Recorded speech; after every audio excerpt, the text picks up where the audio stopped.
Welcome.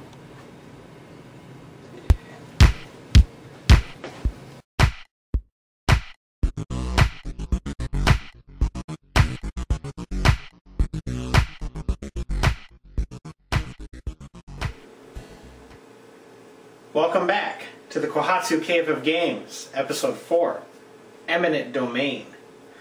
I thought I'd restructure my videos a little bit and put all of the summary and review information to the first half of the video. And then I still really want to do a detailed rules explanation and general strategy that I'll put in the second half of the video. So you don't have to jump around to see anything like that anymore. With that being said, Eminent Domain.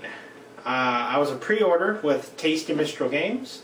It finally showed up in the mail last week, and I've gotten about 10 or so games in, so I feel I'm confident enough to finally make a video about it.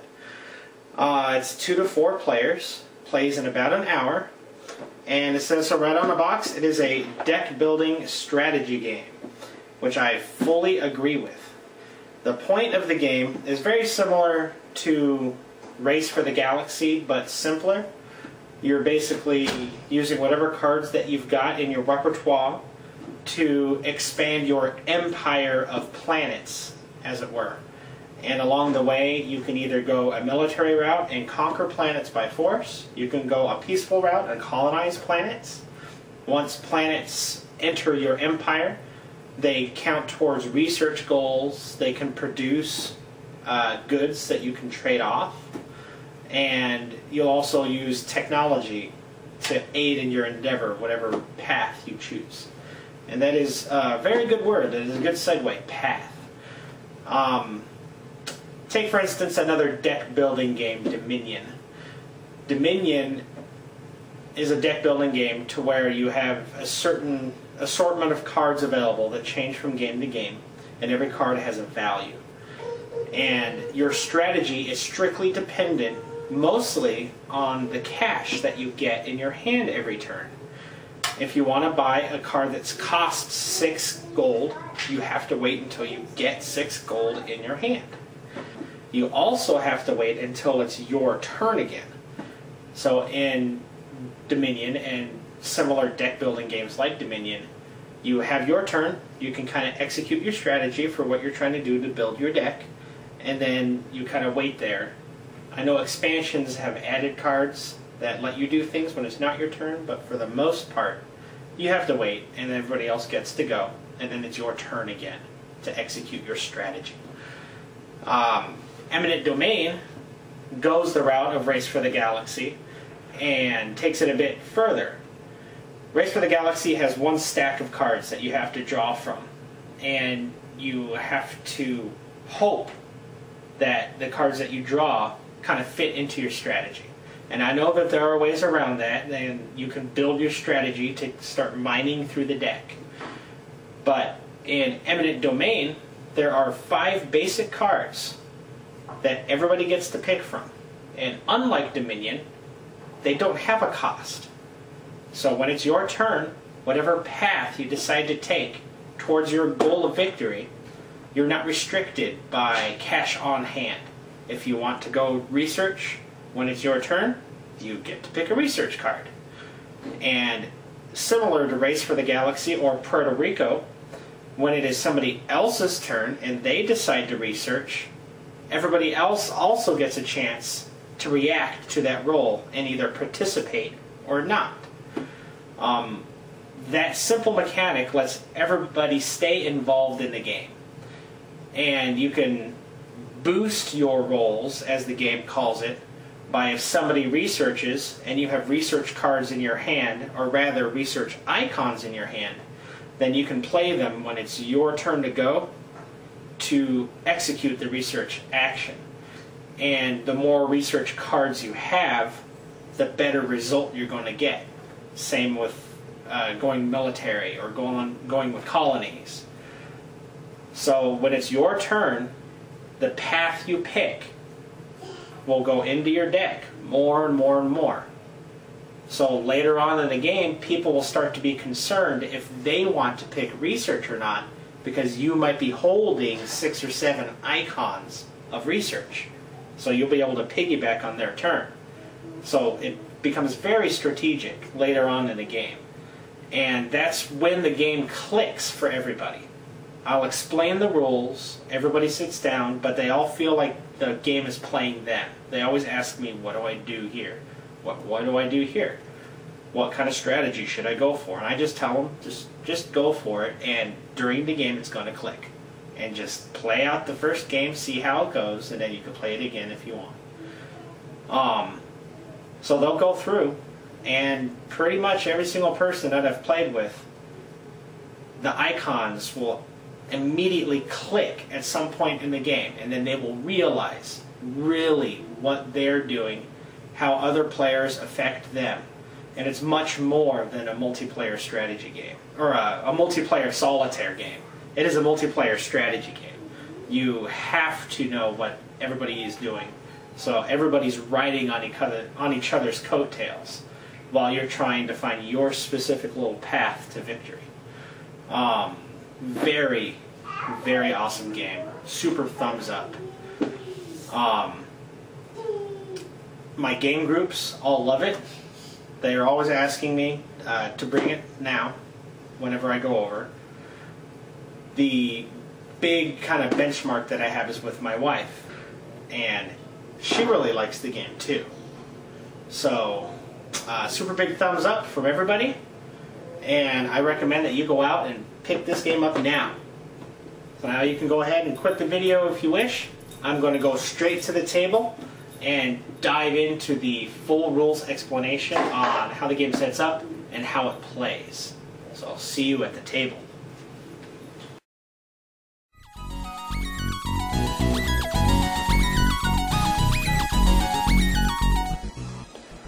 Okay, here we are at the table. I'll describe all of the bits and pieces that you'll get, and then I'll explain pretty much how every card works in the game. You get a very nice rule book that explains pretty much everything. Once you read through it, you really don't need to reference it while you play the game. Everything's pretty cut and dry.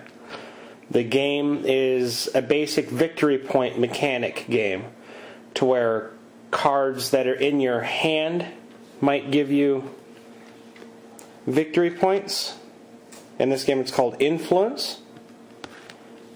Planets themselves, once you discover them, give you victory points. And planets that produce goods that you trade off later on give you these little victory point cardboard chits.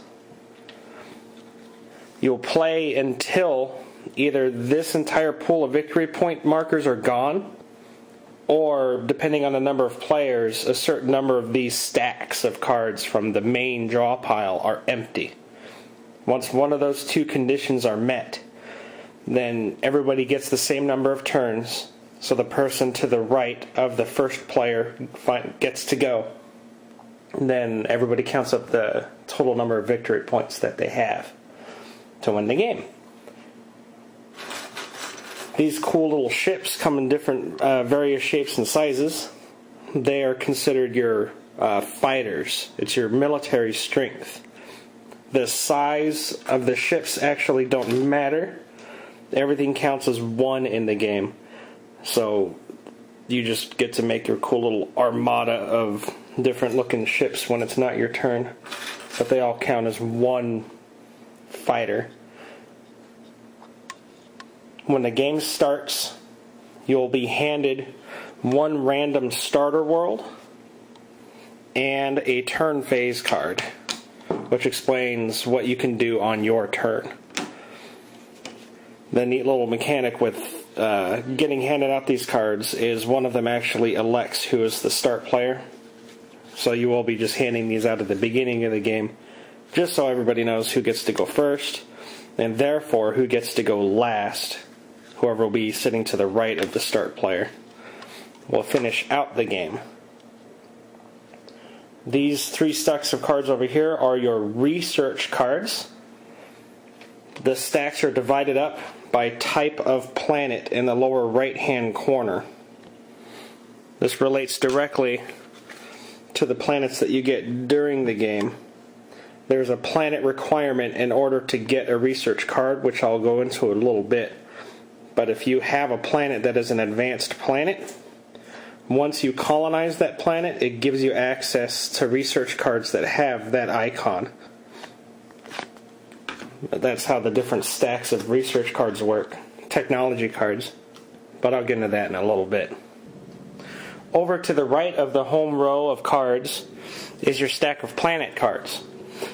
And just like your starter planets, when they're undiscovered, they'll have 3 pieces of information to pay attention to. The type of planet that it is, that correlates to the technology cards.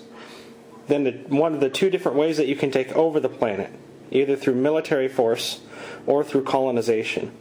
I'll get to that in a little bit, but just keep in mind that you don't need both of these numbers to take over a planet. It's either or.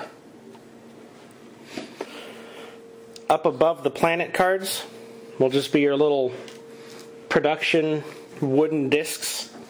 These just represent materials that are produced on planets that will be traded off for consumption. The color will correlate to the actual type of resource that the planet provides, which again I will get to in a little bit. That's the basics of the different parts of the game, except for the main home row, which is what the game is actually all about. So I'll just get into a basic turn structure, and then from there I'll explain what each of the cards does and how you really play the game. There are 3 things that you do on your turn. The first thing is an optional action, and that is to actually play an action from your hand. All of the cards that are in your hand can be used of one of 2 ways. They can either be played as an action, or they can be played to boost a roll. So the first thing you could do during your turn is to spend one of those cards to play as an action. If you do that, you'll resolve whatever text it says for playing it as an action. Then it will go into your discard pile, and it cannot be used to boost a roll. So you have to choose either or. After you've performed your action, then you mandatorily have to pick a roll, which is essentially picking one of the 5 cards that are available for pickup and executing that card as a roll instead of an action. After you've resolved the roll phase, then you go up to cleanup, which in this game is you can discard any number of cards from your hand and then draw back up to your hand limit, which is normally 5 at the start of the game. So unlike Dominion, you can hold on to cards for multiple turns if you want to start developing some sort of a strategy to go one specific route. You can hold on to cards between turns to help solidify your strategy. So, taking the survey card for instance, the first thing you do during your turn is an action. The survey card action is very simple. For its action, you get to draw 2 cards. So you just draw your 2 cards from your pile, and then this just enters your discard. Then you go on to your roll selection. That is simply how an action effect works. Now we're getting to the meat and potatoes of your turn, which is the roll selection. This mechanic is very similar to Glory to Rome's mechanic, or Puerto Rico's, or Race for the Galaxy, to where I get to pick a roll, I'll get a bonus for picking that roll, but then everybody else gets to follow that roll, or they can pass, which lets them draw a card. In every single roll, there is a mechanic written in the roll section, which lets you perform that roll better by producing that roll's icon. In Survey's case, it is this little radar symbol. If you look at the roll card itself, it says you can look at the number of radar symbols you have minus 1 worth of planet cards and keep 1. In this particular case right now, if I take this card and place it down, I have 1 radar symbol in play. At this point in my turn, I can boost this roll, which simply means I can take cards from my hand and play them to the table as a boost to this roll. So I can look for any cards in my hand that have that radar icon and play them from my hand to the table, boosting that roll. If I did that, in this case, I would have 3 radar icons instead of 1. So if I go back to my roll, I get to look at 3 minus 1, or 2, total planet cards, and I get to keep one of them. So simply by playing the icon from my hand, I have boosted this roll to become more effective. The whole point of the game is to culture your deck throughout the game to get more icons of the particular path you wish to choose. So if you want to get better at surveying, when you pick a roll, you will pick the survey roll, because the card that you pick that gets placed face down enters your deck at the end of the turn. So when it's your turn again, if you pick another survey card, your deck will start to get bloated with survey cards. That's the main mechanic of the game, is to do that, to pick a path, to kind of custom your deck to whichever way you want to perform. So following on to the leader aspect of the card, the leader bonus applies to the person who picked the roll only. In Survey's case, you get to look at 1 additional card, which negates the minus 1. So whatever number of icons you play, you get to look at that number of planet cards, and you get to keep 1. After you've performed whatever action you perform for your roll, it goes to the next person on your left. And they could either choose to follow your roll or dissent. If they dissent, they simply get to draw a card into their hand, which it's like passing. If they follow your roll, then they have to adhere to the same rules as you did for the roll by playing the icons from their hand to the table. So in Survey's specific case, they do not get the leader bonus of look at 1 additional card. So they will get the minus 1 penalty. So in order to ride on the coattails of your survey, they need to play at least 2 survey cards. If they do that, then they get their 2 survey icons, and they could look at 2 minus 1 or 1 planet card and keep 1. Which essentially means if you play 2 of these cards, they get to take the top planet card and place it into their empire. That is the general mechanic of the roll selection in your turn. You will take a card from the middle, place it in front of you. You will boost that roll with other cards in your hand that have that icon. Then you'll execute that roll, factoring in the number of icons you've boosted it with. Play will then pass to your neighbor, where they can either pass, which is called dissenting, and draw a card, or they can follow the roll by playing or boosting that roll with their own cards. Keeping in mind that cards that they play to boost will also leave their hand and go on the table, and when they are done resolving their roll, those cards will go into their discard pile. So it's possible by the time it gets back to them for their turn, they don't have any cards in their hand because they followed everybody else's roll. So they might possibly start the turn with no cards in their hand. That is the basic mechanic of roll selection. After you've played all your cards and executed your turn, you'll take all the cards that you played, place them in your discard pile. Then you'll take any cards that are in your hand that you don't want for the next turn. Say I don't want to colonize. I could take those cards and discard them as well during the cleanup phase of your turn, and then just draw back up to your current hand limit, which the game starts at 5. That concludes your turn, and it goes to the next person. So in summary, for your turn, you simply play a card from your hand as an action. Then you pick one of the 5 cards to execute as a roll. You will play cards from your hand that can boost that roll, which means just you have to match up the icons. You'll resolve the text performing that roll itself. Then all of those cards will go into your discard pile, and the next person can boost that roll as well. So they can either participate and also share in your warfare roll, or they can dissent and just draw a card from their draw pile. It'll go around the table till it gets back to you. Then you discard other cards from your hand and draw back up to 5, and that's your turn. It goes to the next person. Now to go into more detail on what these 5 cards actually do. First, I'll explain a planet card in detail. When you look at a planet card, this means that it has been surveyed, which means the card is like that in your empire. It's face down, ready to be conquered.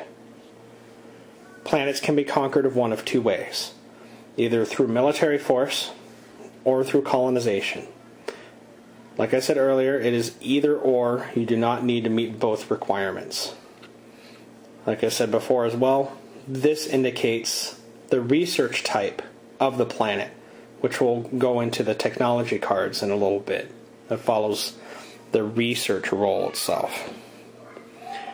Once the card has been conquered, it gives you victory points, and it might give you a bonus of sorts up here, or an icon over here, and it might or might not produce goods. All of these things will play into later on, and I'll explain them. But say you start with this world face down as your start world, because when the game begins, everybody gets one of these start worlds to start with. They're all the same, military and colonize wise, but they're all different planet types, and they all produce different things. So for the survey roll that I keep going to, as an action, it lets you draw 2 cards. If you select it as a roll, then you get to go mining through the planet deck to add cards to your empire. So in that previous example, say I had I could look at 3 planet cards and keep one of them because of my leader bonus. So I'll just take the 3 cards from here. I get to look at the cost that it will take to add them to my empire, either through military or colonization. I'll look at their planet type. These are the 3 planet types in the game: fertile, metallic, and advanced. They go by the icons too, which is the little ring planet, the little red Mars planet, and the Earth-like planet. You get to look at the other side as well and determine why you would want that particular planet. A good strategy for technology-wise is to always match planets up with what you already have in your empire, because as far as researching goes, the more metallic planets that you have, the higher up the metallic tech tree you can go. So I might be inclined to pick the metallic planet. As far as what these cards show, these are the different types of goods that the planets can produce. There's technology cards that might have a requirement for same goods or different goods. But for the most part, planets produce goods, and the goods can be traded off to consume for victory points. That icon means that if you have this planet discovered face up in your empire, then your hand size gets increased by 1. So you'll draw up to 6 each turn instead of 5. And if you have a face-up planet that has an icon, then that is a permanent icon to your empire. So think of it as a permanent boost.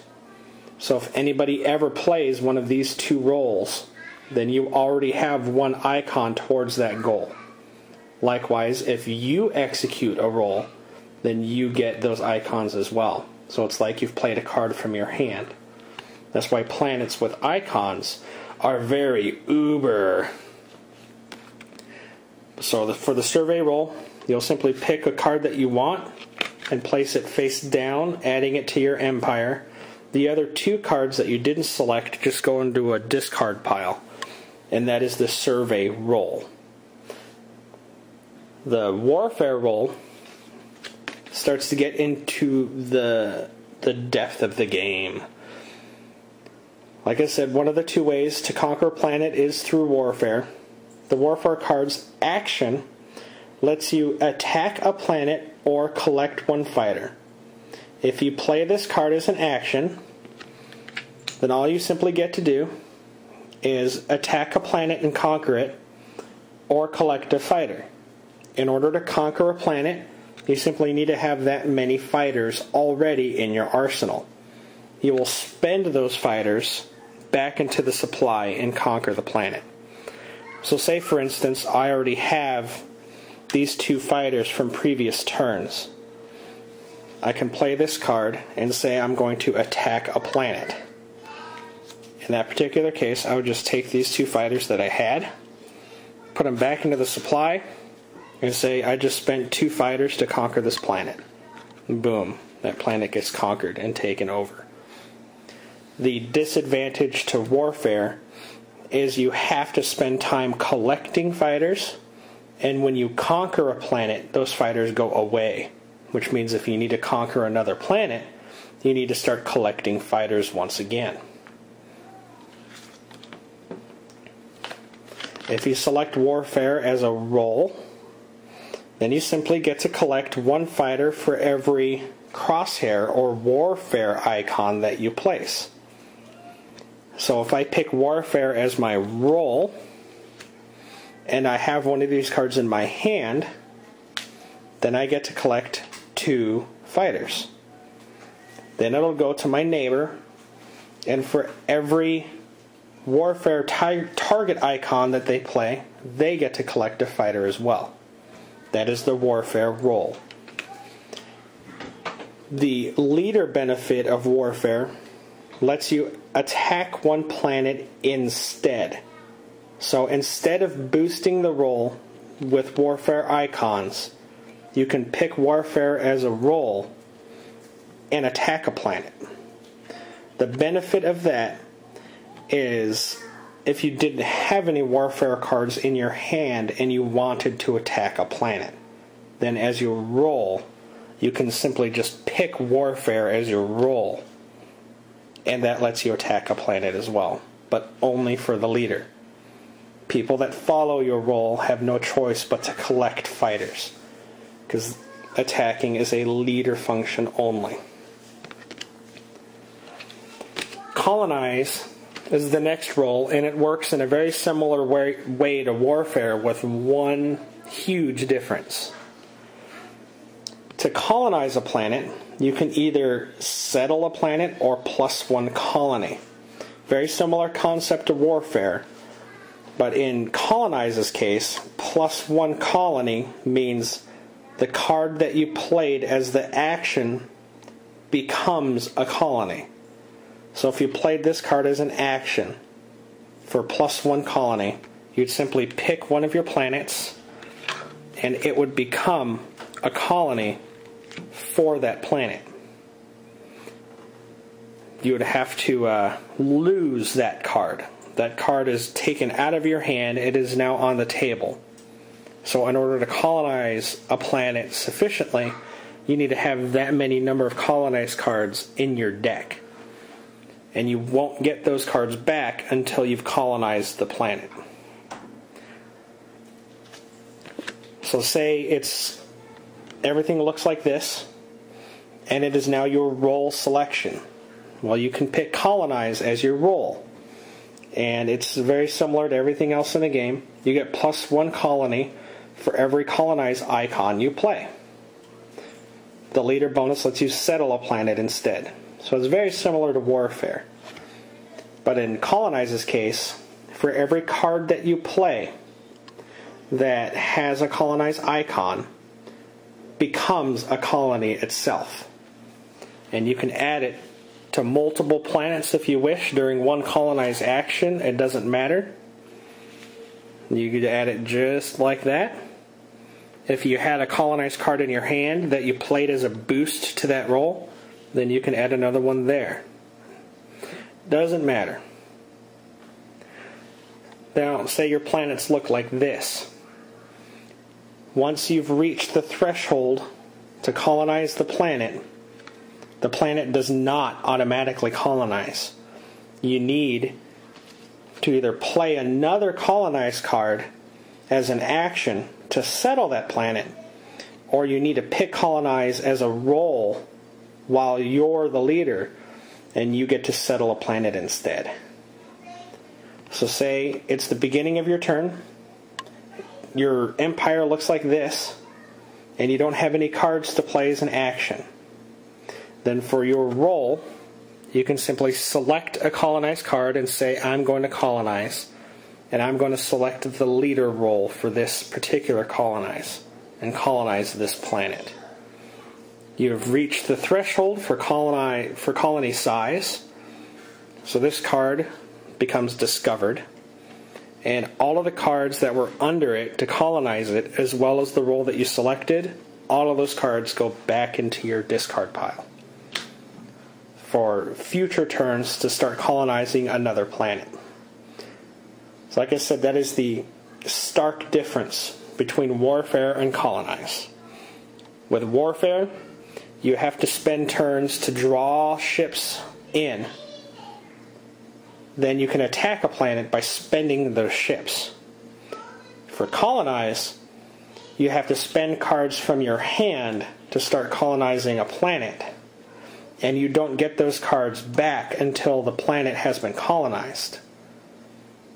But the gimmick with colonize is when you select its role, you get +1 colony per colonize icon. So in one fell swoop during one turn, you might have 3 colonized cards in your hand. And boom, all 3 of those cards will become colonies. So it's similar but yet different than warfare. And it's just one of the 2 strategies that you can take. Okay, next up for the available roles that you can pick and cards you can have is Produce Trade. This is a combination card. When you play it from your hand as an action, or when you pick it as a role, you can pick either Produce or Trade, not both. If you play this card as an Produce action, then you get to produce 1 resource, which simply means a planet that you already have discovered and colonized or taken over by force. You take a good and the planet produces it. That is simply what you do for a production action.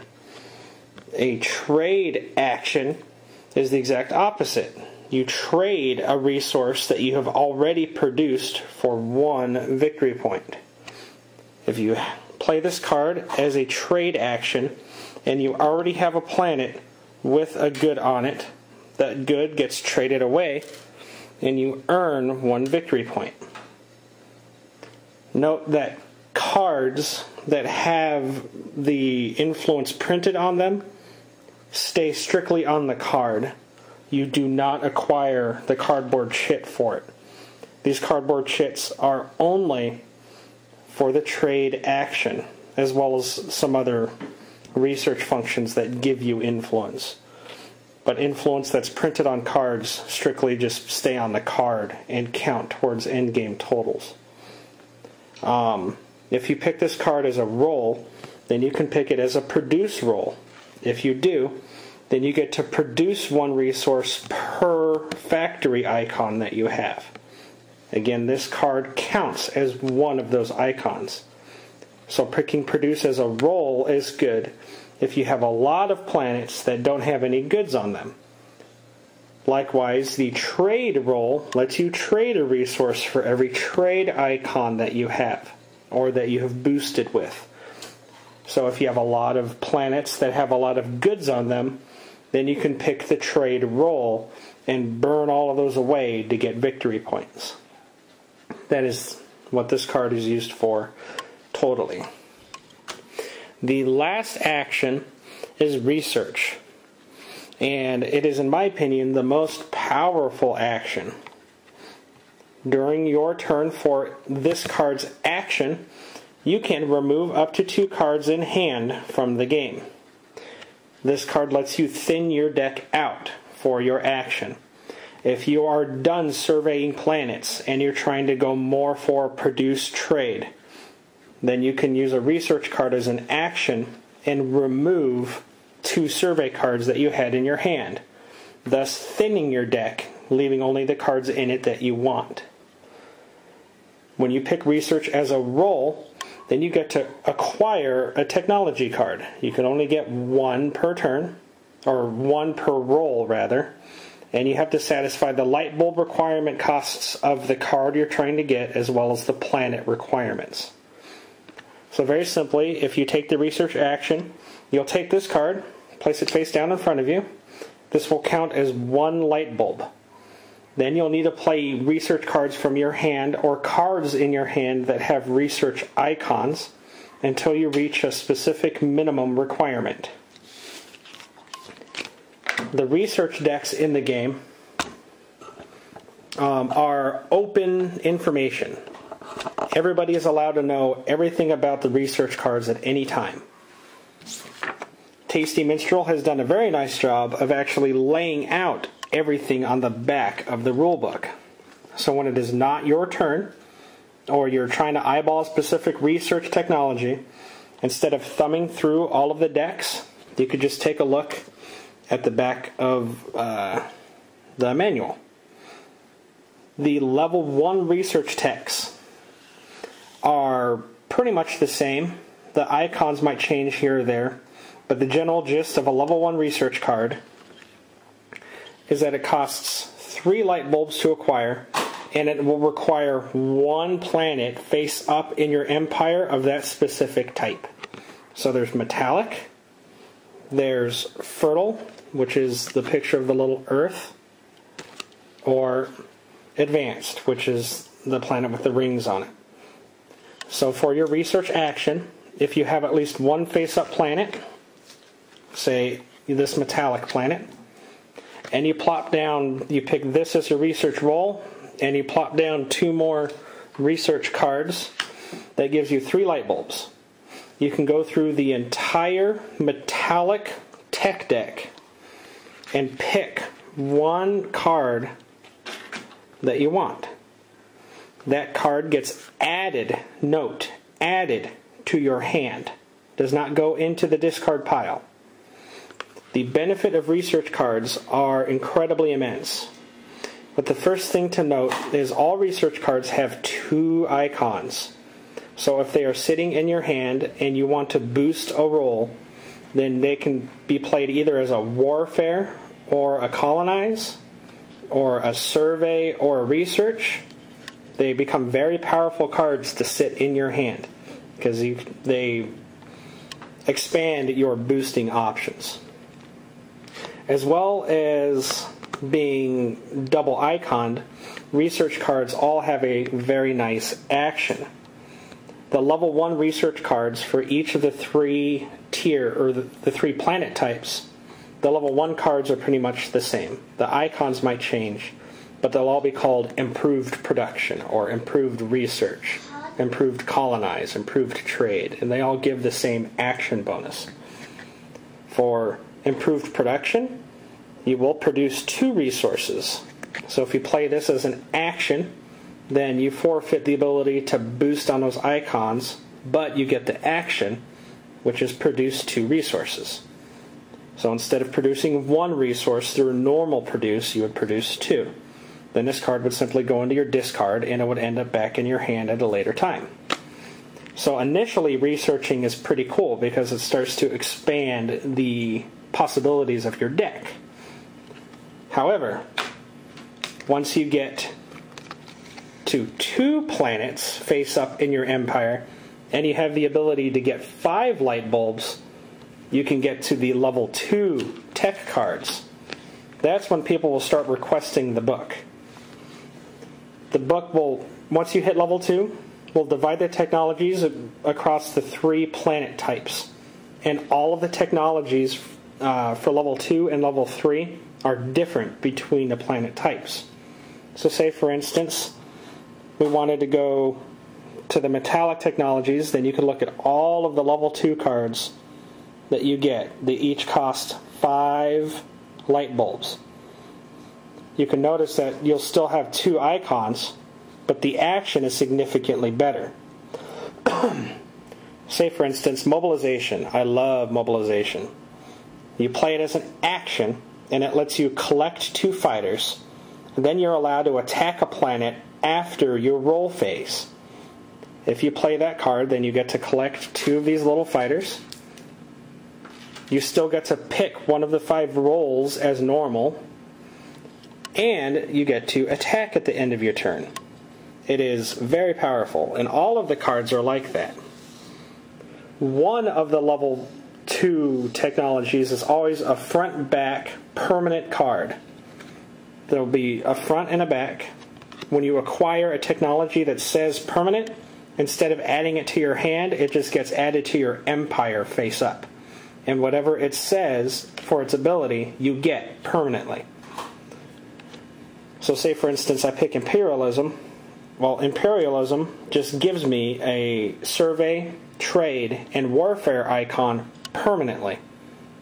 It's very powerful. Now, a careful thing to note with the technology cards is all of the cards that are listed here, there's only 1 copy of. So if you're eyeballing for that mobilization card, then you've got to make sure that you're the first person to get to it and pick it, because there's only 1 copy of that card in the entire game. So to summarize, to wrap it up, you research. You have to make sure you have enough light bulbs out.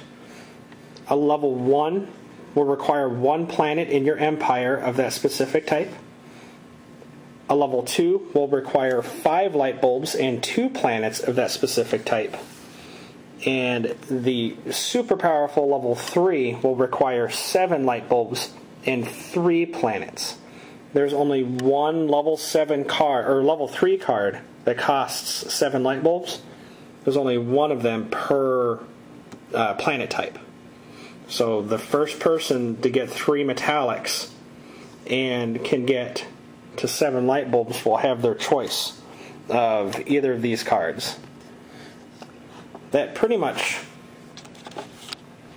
wraps up the entire game. When you first start the game, you will receive 2 survey cards in your deck, 2 colonize cards, 2 produce trades, 2 researches, as well as 1 warfare and 1 politics card. Politics cards are one-time shots that show up in the beginning of the game, and they're pretty much like a Jack card from Glory to Rome. You can play this card as an action to remove this card from the game and just immediately take a roll card from the center row and add it to your hand. So play this card at the beginning of the game to pretty much poof this card into one of the other 5 cards. So the benefit of this is obviously getting a leg up in one of the 5 rolls. So you can poof this card into a research card and really start to go towards the research track, or however you wanted to. But you'll get, every player will get 1 of those, and only 1. You'll take your initial set of cards, you'll shuffle them up, you'll draw 5. This will become your draw deck. Every player will get 1 of the starting planets at random, and 1 of the turn phases cards at random. So this and this pretty much represent your beginning of the game, and then you'll flip this card over to see who is the start player. Then you'll look at your cards, and you'll just get cracking. The general strategies of the game that I've seen are to couple surveying with one of the 2 types, either warfare or colonize, and try to hit one of those 2 heavy to try to start mining your planet deck and getting planets discovered. After you've gotten 2 or 3 planets, that's when everybody's strategies start changing. Some people will just keep on getting planets and discovering them, because each planet that you discover gives you victory points. People will start using research cards to thin the deck out, and go heavy produce trade with the planets that they have, and just continually every other turn produce victory points through producing and trading. And others still will go heavy research and start burning the technology decks to modify the game rules in their favor through all of the different research cards that they'll have in their hand. That pretty much wraps up all you need to know about Eminent Domain. Alright, well, that's all I've got to say about Eminent Domain. Thank you, Tasty Minstrel, for making such a great product. I love Eminent Domain. As always, I'll put a link to my WordPress blog where I do session reports, and I'll put my videos on here. You can always subscribe to my YouTube account, and I'm going to be producing videos much more often now. That's my son in the background. And I'll put my Board Game Geek link on there too, so you can send me some geek mail if you want to about any games you want me to review or talk about. Well, thank you very much for watching, and keep on gaming.